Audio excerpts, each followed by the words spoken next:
என் நெஞ்சில் குடியிருக்கும்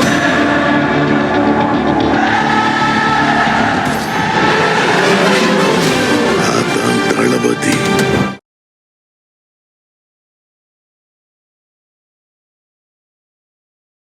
திமுகவினர் தாக்கியதாக கூறப்படும் சம்பவத்தில் திருப்பம். தேர்தல் முன்னேற்பாடு என கூறி வீடு வீடாக சென்று வலுக்கட்டாயமாக கருத்து சேகரித்த தாவேகவினர். பொதுமக்களின் தனிப்பட்ட ஆவணங்களை வலுக்கட்டாயமாக கேட்ட தமிழக வெற்றி கழகத்தினர் தரம் மறுத்த மக்களை கீழே தள்ளிவிட்டதாகவும் குற்றச்சாட்டு.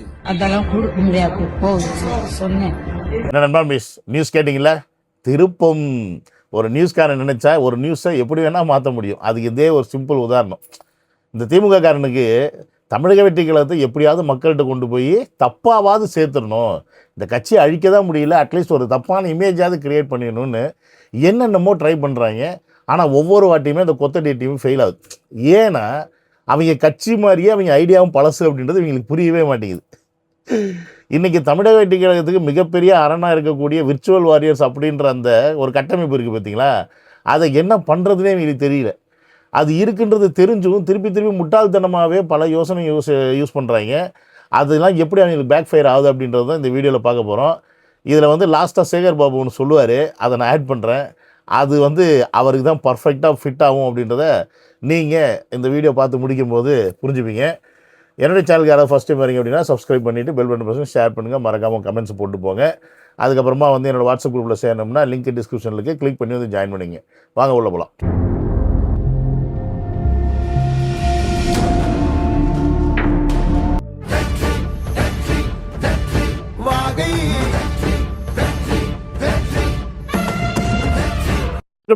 Welcome to another video. நேற்று என்னோட வீடியோவில் நம்ம இந்த வட சென்னையில் நடந்த சம்பவத்தை பற்றி பேசியிருந்தோம். பட் அதில் நான் பெரிய லெவலில் கொந்தளிக்காமல், ரொம்ப கோவப்படாமல், ரொம்ப காமாக தான் அந்த வீடியோ போட்டிருந்தேன். அதில் சில பேருக்கு உங்களுக்கு தோணியிருக்கலாம், என்னப்பா நம்ம தமிழக வெற்றிகள் ஆள்களை போட்டு இந்த அடி அடிச்சிருக்காங்க, இவர் கொஞ்சம் கூட கோவப்படாமல் நமக்கு இப்படி தான் நடக்கும், இப்படி தான் செய்வாங்க, இவங்களை என்ன பண்ண முடியாது, இப்படி பேசிக்கிட்டு இருக்காரு அப்படின்னு நீங்கள் நினச்சிருப்பீங்க. என் மேலே கோவப்படப்பட்டிருப்பீங்க. பட் அதுக்கெல்லாம் நான் வருத்தப்படணுமான்னு கேட்டால் வருத்தப்பட மாட்டேன். ஏன்னு கேட்டிங்கன்னா, நம்ம யார் மேலே கோவப்படணும் அப்படின்னா, நம்மளை விட ஒரு அறிவாளியாக புத்திசாலியாக இருந்து நமக்கு முட்டுக்கட்டை போடுறான்னு வச்சுக்கோங்க ஒருத்தன், அவனை நம்ம எதுவுமே பண்ண முடியலைன்னா நம்ம அவன் மேலே கோவப்படலாம். ஆனால் தனக்கு தானே சூனியம் வச்சுக்கிறவனை பார்த்து ஏன் கோவப்படணும்? எதுக்கு கோவப்படணும்?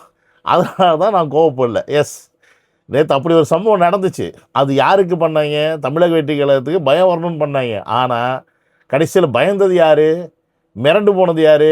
ஆகா, நம்ம ஒன்று பண்ண போய் இப்படி ஆகிப்போச்சே அப்படின்னு சொல்லி இன்றைக்கி அதுக்கான வேலையை செஞ்சது யாருன்னு பார்த்தீங்கன்னா, அதே கொத்தடிமை கூட்டம். அந்த மாதிரி ஒரு கேவலமான செயலை செஞ்சுவிட்டு எப்படா நீங்களாம் உசுரோடு இருக்கீங்க அப்படின்னு தான் நமக்கு கேட்க தோணுது. நீ யார் நீ எதுக்கு வருவ? என்னப்பா ஒரு பொதுமக்கள் கேட்குற, என்னப்பா இந்த மாதிரி பண்ணுறேன்னா போலீஸுக்கு பண்ணு. நீ யாருக்கு பண்ணு? டிவிக்கே தான் நீங்கள் ஓட்டு போடணும். நீங்கள் எதுக்கு ஓட்டு? அதை டிவிக்கே ஓட்டு போடணுமா? விஜய்க்கு தான் நீங்கள் ஓட்டு போடணுன்றாங்க. உணுங்க இந்த அக்கா தான்ப்பா இப்போதைக்கு மிகப்பெரிய ஒரு நடிப்பு அரக்கியாக தமிழ்நாட்டில் பிரபலமாக இருக்காங்க. கூடிய சீக்கிரம் பட வாய்ப்புகள் வரும்னு நினைக்கிறேன். இல்லைன்னா பவர் ஸ்டார் கூட இவங்களை ஜோடி சேர்த்து ஏதாவது ஒரு படம் எடுக்கிறதுக்கு ரெட் ஜெயண்ட்டே ஹெல்ப் பண்ணாலும் பண்ணுறதுக்கான வாய்ப்புகள் இருக்குது. ஏன்னா அவங்க செய்வாங்க, அவங்க என்ன வேணால் செய்வாங்க. அக்கா என்னமா நடிப்பு போடுது, ஐயோ முடியல. அக்காவுக்கு நெஞ்சில் குத்திட்டாங்களாம், என்ன பண்ணாங்க, யார் கொண்டாந்து சேர்த்தாங்கன்னே தெரியலையா? இல்லை, நான் கேட்குறேன், தமிழக வெற்றி கழகம் நேற்று ஆரம்பித்த கட்சி, சாதாரண ஒரு கட்சின்னு நீங்கள் பொருட்படுத்த வேண்டாம் அப்படின்னு நினைக்கக்கூடிய ஒரு கட்சி. அப்படி இருக்கும்போது அந்த கட்சியில் இருக்க நபர்கள் உங்களை மிரட்டி ஓட்டு போட சொல்லி உங்களை மிரட்டுறாங்க அப்படின்னா, கேட்குறவன் கேனையனாக இருந்தால் கேப்பையில் நெய் வழிதுன்னு சொல்லுவாங்களாம். அந்த கதையாக இருக்குது நீங்கள் சொல்கிறது. அக்கா ஏக்கா, நம்ம ஒரு ஸ்கிரிப்டை எழுதுகிறாங்க, அவங்க கொடுக்குறாங்க, நீங்கள் வாங்கி சொல்கிறீங்க. சரி, உங்களுக்கு எங்கே யோசனை இருக்க போது? உங்களுக்கும் மூளை இருக்காது, அவங்களுக்கும் மூளை இருக்காதுன்னு தெரியும். உங்களுக்கு மணி வந்தால் போதும், வாங்கிக்கிட்டு நீங்கள் வாட்டுக்கு என்ன ஸ்கிரிப்டை கொடுக்குறாங்களோ அதை பேசுவாங்க. எழுதி கொடுக்குற முட்டா பயில்களா, டேய் ஒழுங்காக எழுதி கொடுங்கடா. இதை சொன்னால் மக்கள் இதை நம்புவாங்களா? யோசிங்கடா கொஞ்சமாவது. யோசிக்காமல் நீங்கள் வாட்டுக்கு சொல்கிறீங்க. இந்த அக்கா வாட்டுக்கு இஷ்டத்துக்கு அடிச்சு விடுது. அண்ட் இந்த சம்பவம் நடந்தது பார்த்தீங்கன்னா நேற்று மத்தியான வாக்கில் தான் இந்த சம்பவம் நடந்திருக்கு. அப்போ தான் அடிச்சிருக்காங்க. அப்போ தான் திமுக காரங்க இந்த நம்ம டிவிக்கு ஆதரவாளர்களை கருத்து கணிப்பு எடுக்க விடாமல் தடுத்து அடிச்சிருக்காங்க. ஆனால் அவங்க நேற்று மட்டும்தான் எடுத்தாங்களான்னு கேட்டால் அப்படி கிடையாது. கிட்டத்தட்ட சென்னையில் ஒரு 20 நாளாக அவங்க எடுத்துக்கிட்டு இருக்காங்க. பட் அதை வந்து அவங்க ஃபாலோ பண்ணிட்டு இருந்திருக்காங்க, யார் திமுக காரங்களும் ஃபாலோ பண்ணிட்டு இருந்திருக்காங்க. பட் இது சேகர் பாபு ஏரியாவில் கரெக்டாக எடுத்து அந்த டயத்தில் வந்து மக்கள் மத்தியில் வந்து யாருக்கு அதிகமான வாக்கு இருக்குது அப்படின்றது தெரிய வந்து அதனால இறங்கி செய்ய வச்சுது. அதனால் இறங்கி இவங்களை அடிக்க வச்சாங்க. சரி, நேற்று அடித்தோன்னே இவங்க ஹாஸ்பிட்டல் போய் அட்மிட் ஆகிட்டாங்க. இன்கேஸ் இவங்க முதல்ல அடிச்சிருந்தா இவங்க யார் இந்த அக்கா பேட்டி கொடுத்தாங்களே நம்ம நடிப்பு இறக்கி அவங்கள ஃபஸ்ட்டு ஹாஸ்பிட்டலுக்கு போயிருக்கணும். ஏன்டா அவங்க நைட்டு போய் அட்மிட் ஆகிறாங்க? இன்னைக்கு இவ்வளவு பெரிய இன்சிடென்ட் நடந்து எல்லா மீடியாலயும் பிளாஷ் ஆயிடுச்சு. இப்போ போயிட்டு ராஜீவ்காந்தி அரசு மருத்துவமனையில ஒரு 3 லேடிஸ் அட்மிட் பண்ணிருக்காங்களா திமுக காரங்க. அதாவது நம்ம போயிட்டு ஆதரவு கேட்க போன இடத்துல வந்து நீ வந்து தளபதிக்கு தான் ஓட்டு போடணும்னு சொல்லி நம்ம மிரட்டினதாகவும் அதுல வாக்குவாதம் ஏற்பட்டு அவங்களை நம்ம தாக்கி அவங்களுக்கு ரத்த கசிவு ஏற்பட்ட மாதிரி 3 பேர் வந்து ராஜீவ்காந்தி அரசு மருத்துவமனையில அட்மிட் பண்ணிருக்காங்க. நாளைக்கு அந்த நியூஸ் வந்துரும்ன்ற மாதிரி சொல்றாங்க. அது நைட்டு ராஜீவ்காந்தி அரசு இதில் போய் அட்மிட் ஆகிட்டு நம்ம சேகர்பாபு என்ன சொல்கிறாருன்னா, பொதுமக்கள் தான் வந்து அடிச்சிருக்காங்க, திமுக காரங்களாம் அடிக்கலை, நாங்கள் ரொம்ப நல்லவன், எங்களுக்கும் இதுக்கு சம்மந்தமே கிடையாது, எங்களை மாதிரி உத்தமர்களை நீங்கள் பார்க்கவே முடியாது அப்படின்ற மாதிரி ஒரு ஸ்டேட்மெண்ட்டை சேகர்பாபு கொடுத்துருக்காரு. பொதுமக்கள் எதுக்காக அடிக்க போகிறாங்க கருத்து பண்ணி கேட்பானா? அவனுக்கு பிடிக்குது. இப்போ நான் போய் கேட்குறேன் யாருக்கு ஓட்டு போடுவீங்கன்னு, விருப்பம் இருந்தால் சொல்ல போகிறான், விருப்பம் இல்லைன்னா சொல்ல மாட்டான். யாரையும் கம்பல் பண்ண முடியாதுன்றது எல்லாருக்குமே தெரியும். என்னன்னு கேட்டால் ஆளுங்கட்சியாக இருக்குங்க, நீங்கள் யாரை வேணால் மிரட்டலாம். நீங்கள் மிரட்டிங்கன்னா உங்கள் மேலே கேஸ் போட மாட்டாங்க, உங்கள் மேலே போலீஸ் வந்து ஆக்ஷன் எடுக்க மாட்டாங்க. பட் நாங்கள் மிரட்டணும்னு சொன்னால் லம்பா தூக்கிட்டு போயிடுவீங்களேடா நீங்கள். எப்படான்னு காத்துக்கிட்டு இருக்கீங்களே. தமிழக வெற்றிக்கிழமை மேலே ஒரு சின்ன அப்படி ஏதாவது அவருக்கு இது கிடச்சிச்சின்னா இப்போ தூக்கி உள்ளே போடுறான் அப்படின்னு ஈஸியாக போட்டுருவீங்கள. அப்படி லட்டு மாதிரி இந்த சான்ஸ் கிடைக்குது அப்படின்னா, இவங்க போய் பொதுமக்கள் அடிக்கிறாங்க அப்படின்னா பொதுமக்கள் முதல்ல பார்ப்பாங்களா மாட்டாங்களா? பொதுமக்கள் பார்த்து கம்ப்ளைண்ட் பண்ணியிருப்பாங்கல்ல. ஆனால் இந்த அக்கா பொதுமக்களான்னு கேட்டால் அதான் இல்லை. நம்ம விர்ச்சுவல் ஏரியாஸ் பசங்க எதுக்கு இருக்காங்கன்னே தெரியல இவங்களுக்கு. ஏடா நீங்கள் ஒரு விஷயம் செஞ்சீங்கன்னா அடுத்த 10 நிமிஷத்தில் உங்கள் வண்டவாளம் தண்டவாளம் எல்லாத்தையும் நோண்டி நொங்கு எடுத்து வெளியில் வச்சு விற்றுருவாங்க அப்படின்னு உங்களுக்கு தெரியாதா?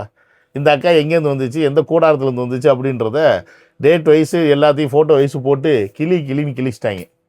சரி, நீங்கள் இப்படி கூட நினைக்கலாம், அவங்க வந்து ஏதாவது ஒரு விஷயத்துக்காக திமுக அவர்கிட்ட போயிட்டு ஏதாவது வாங்கியிருக்கலாம், அதனால் அவங்க திமுக காரங்களா? அவங்க பொதுமக்களாக இருக்கிறது தானே வாய்ப்பு இருக்குது. ஏன் அவங்க வந்து பொதுமக்களாக இருக்கக்கூடாதா? நல்ல கேள்வி தான். பொதுமக்களாக இருக்கலாம். ஆனால் நீங்கள் என்ன பண்ணியிருக்கணும்னா, அடி வாங்கினோடனே ஸ்பாட்டில் போய் ஹாஸ்பிட்டல் அட்மிட் ஆகிருக்கணும். அரை நாள் ஒரு நாள் கழிச்சு கிடையாதுக்கா.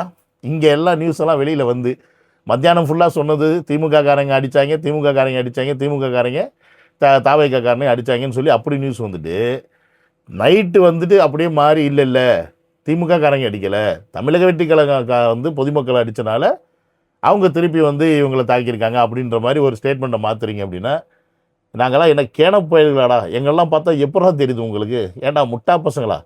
கொத்தடிமையாக இருங்கடா. அதுக்காக இப்படி ஒரே வழியாக எப்படா? அதாவது கருத்து கணிப்பு அப்படின்றது எல்லா கட்சியும் எடுக்கிற ஒன்று தான்.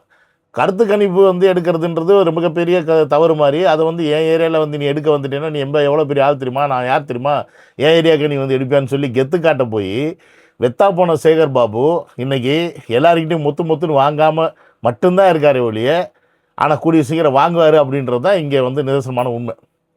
நான் என்ன கேட்குறேன், ஏன்னா நாங்கள் போய் ஏதாவது எடுத்தோம் இல்லை யார்கிட்டையும் போய் பேசணும், தமிழக வெட்டிக்கு சார்ந்து பேசணும் அப்படின்னா உங்களுக்கு காண்டாது. ஆனால் இவங்க மட்டும் வீடு வீடாக கொண்டு போயிட்டு உங்கள் கனவு என்ன அப்படின்னு சொல்லுங்கன்னு சொல்லி பேப்பர் கொடுப்பாங்களாம். அந்த கனவை நீங்கள் ஃபில் பண்ணி கொடுங்க அப்படின்னு சொல்லி பேப்பர் வீடு வீடாக கொடுக்குறாங்களாம். அந்த கனவை ஃபில் பண்ண பேப்பருக்கு எப்படிப்பட்ட கனவு ஃபில் பண்ணுறாங்கன்னு கொஞ்சம் பாருங்கள். சிஎம் அங்கிள் வந்து இந்த ஃபார்ம்ல வந்து உங்க கனவை சொல்லுங்க அப்படின்னு சொல்லிட்டு சொல்லியிருக்காரு. எங்களுக்கு என்ன கனவுனா டிவிக்கு வந்து ஜெயிக்கணும், அதுதான் எங்க கனவு. கொஞ்சம் மென்ஷன் பண்ணீங்கன்னா டிக் போட்டு எழுதி நாங்க அனுப்பிச்சிருவோம். இந்த மாதிரி இந்த 2 குணங்களும் வச்சு செஞ்சிருச்சுங்க. அந்த இடத்துல டிவிக்கு ஜெயிக்கணும், அதான் எங்கள் கனவு, அதுக்கான லைனை போட்டு கொடுங்க, ஃபில்அப் பண்ணி தரேன்னு சொல்லி இந்த அவமானம் உங்களுக்கு தேவையா?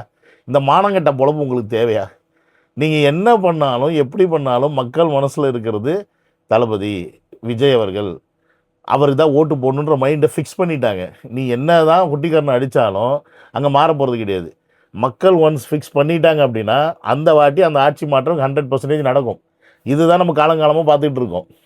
அதனால் இவங்க எத்தனை அறிவிப்புகள் கொடுத்தாலும் சரி, எத்தனை இலவசங்கள் கொடுத்தாலும் சரி, எத்தனை வந்து மக்களுக்கு அதை சரி இதை சரின்னு சொல்லி இந்த மேனிஃபெஸ்டோவில் வந்து தேர்தல் அறிக்கை விட்டாலும் சரி, இந்த வாட்டி களம் தமிழக வெற்றி கழகத்துக்கு சாதகமாக இருக்குது அப்படின்றது 2 திராவிட கட்சிகளுக்குமே ரொம்ப கிளியராக புரிஞ்சிருச்சு. அதனால தான் எப்படியாவது இந்த தமிழக வெற்றி கழகத்தை ஒழிச்சிடணுன்றதுக்காக என்னென்னமோ வேலை பண்ணுறாங்க. அப்படி பண்ண போய் தான் நேற்று கடைசியில் பேக் ஃபயர் ஆகி கடைசியில் வேறு வழியே இல்லாமல் ரொம்ப நடிப்பு அரக்கிகள்லாம் இறக்கி பெரிய பர்ஃபார்மன்ஸ்லாம் கொடுத்து தமிழக வெற்றி கழகத்தை தப்பாக காட்டணும்னு முடிவு பண்ணிட்டாங்க. ஆனால் சொதப்புனது அப்படின்றது அவங்களுக்கு சுத்தமாக புரியல. இனிய நண்பா நண்பீஸ், இந்த கொத்தடிமை தமிழக வெற்றி கழகத்தை மக்கள்கிட்ட கொண்டு போய் சேர்க்கக்கூடாதுன்னு நினச்சிக்கிட்டு, ஆனால் இவங்களே வாலண்டியராக மக்கள்கிட்ட கொண்டு போய் சேர்க்கறதுக்கான எல்லா வேலையும் செய்கிறாங்க.